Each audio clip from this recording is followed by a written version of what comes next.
poppin', YouTube fam? So we about to read some pages off Mastery by Robert Greene. This video may be long. It might not be pages.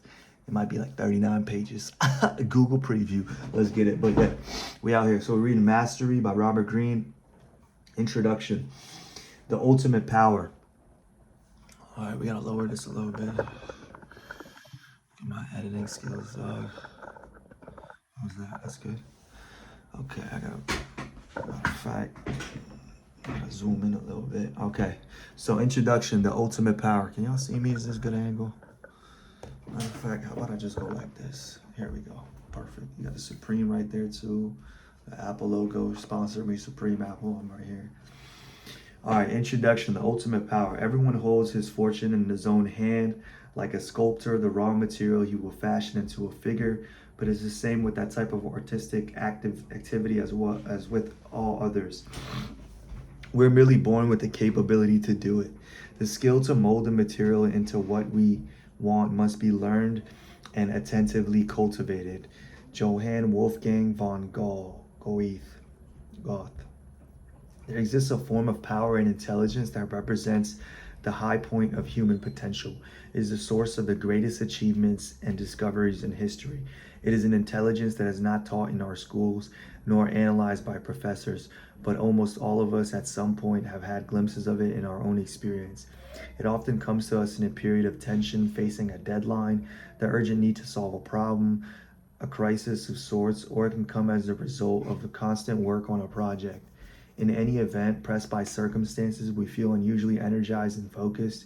Our minds become completely absorbed in the task before us. This intense concentration sparks all kinds of ideas. They come to us as we fall asleep, out of nowhere, as if springing from our unconscious.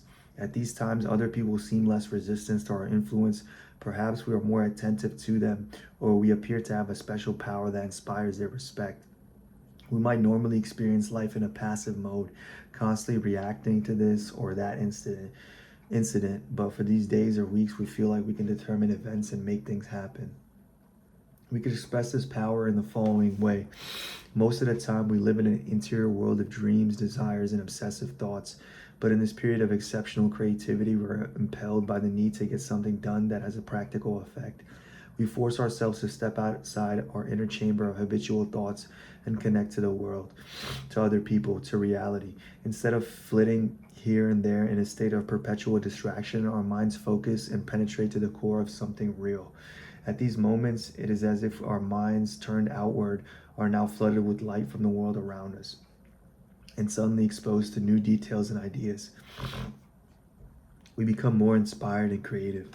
Once the deadline has passed or the crisis is over, this feeling of power and heightened creativity generally fades away.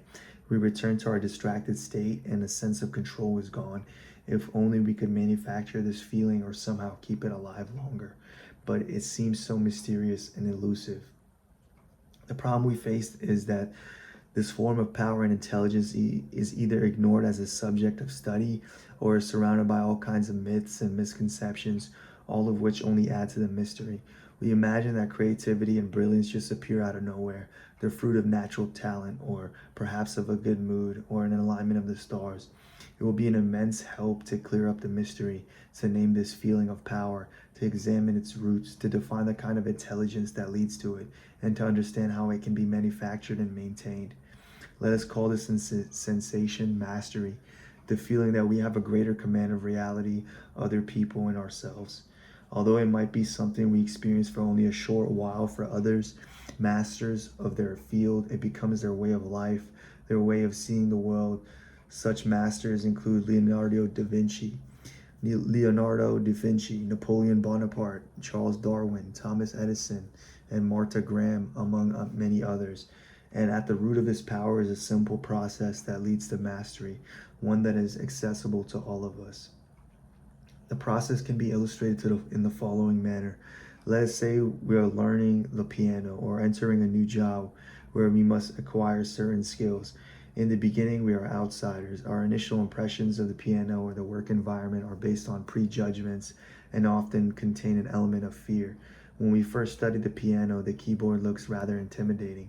We don't understand the relationships between the keys, the chords, the pedals, and everything else that goes into creating music. In a new job situation, we're ignorant of the power relationships between people, the psychology of our boss, the rules and procedures that are considered critical for success. We're confused. The knowledge we need in both cases is over our heads. Although we might enter these situations with excitement about what we can learn or do with our skills, we quickly realize how much hard work there is ahead of us. The great danger is that we give in to the feelings of boredom, impatience, fear, and confusion. We stop observing and learning. The process comes to a halt. If, on the other hand, we manage these emotions and allow time to take its course, something remarkable begins to take shape.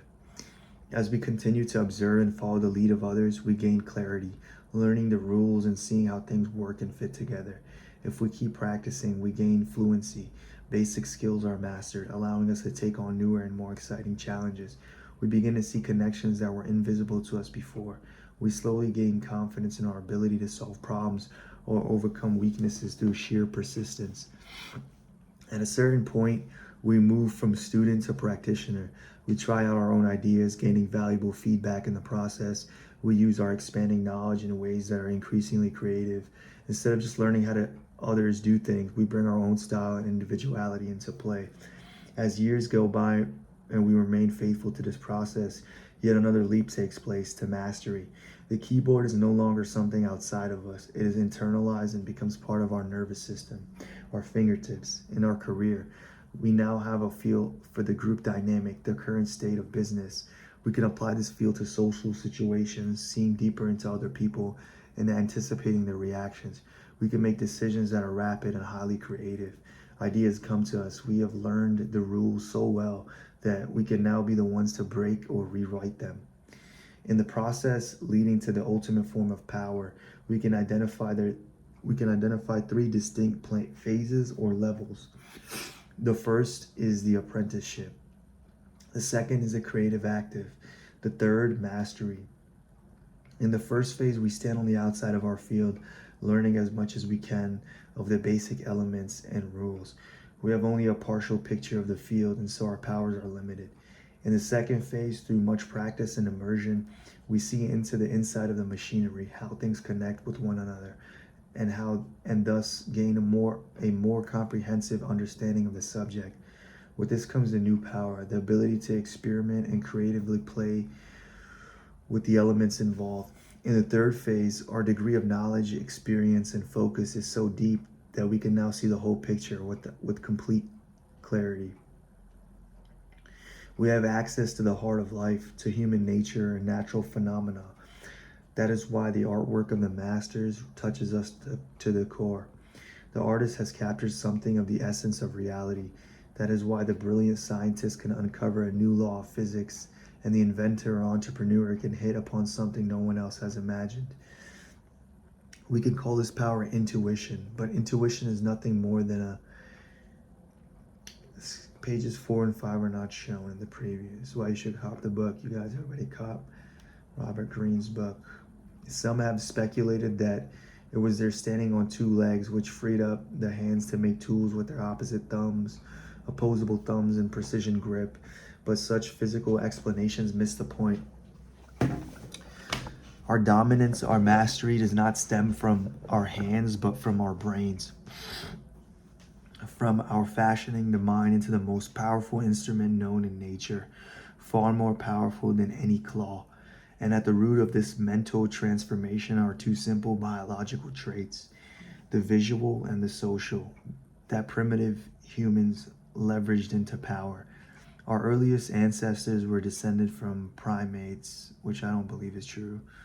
I don't think we descended from primates. God created everything and he's the shaper, and a lot of animals are shaped similar to us, but that doesn't necessarily mean that we descended from them or that they're our ancestors. Our earliest ancestors were descended from primates who thrived for millions of years in a treetop environment, and who in the process had evolved one of the most remarkable visual systems in nature to move quickly and efficiently in such a world They developed extremely sophisticated eye and muscle coordination.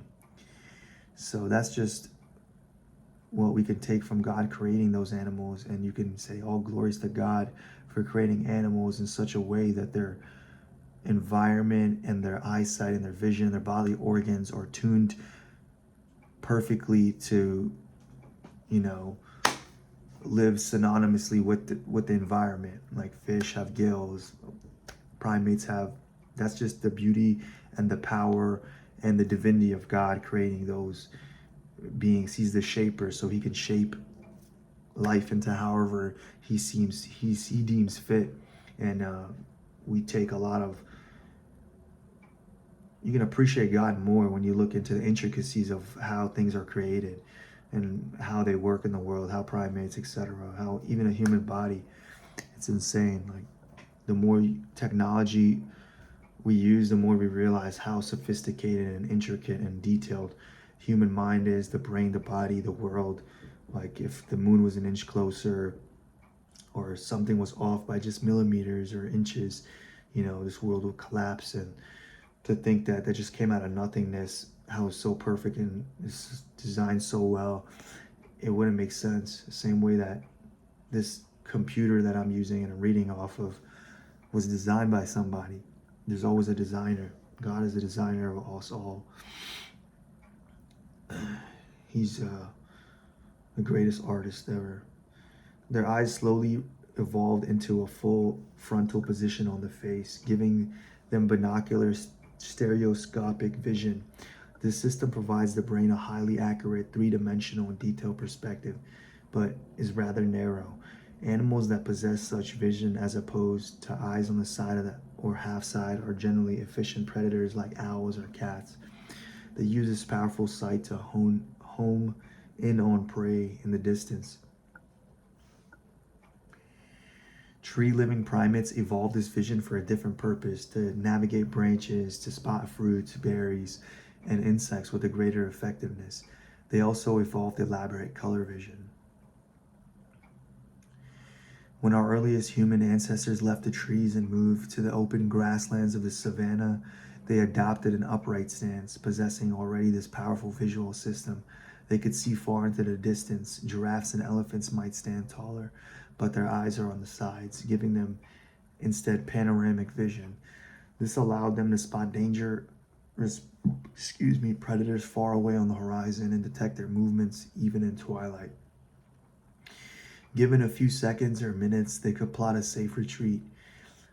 At the same time, if they focused on what was nearest at hand, they could identify all kinds of important details in their environment, footprints and signs of passing predators, or the colors and shapes of rocks that they could pick up and perhaps use as tools.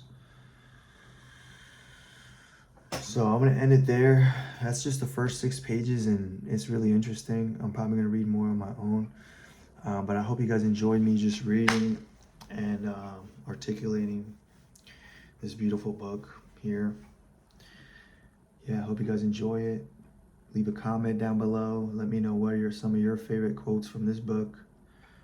If you want to use Google, that'll be like your homework. In the comments, let me know the best paragraphs, the best quotes, the best pieces from this book in the comments down below.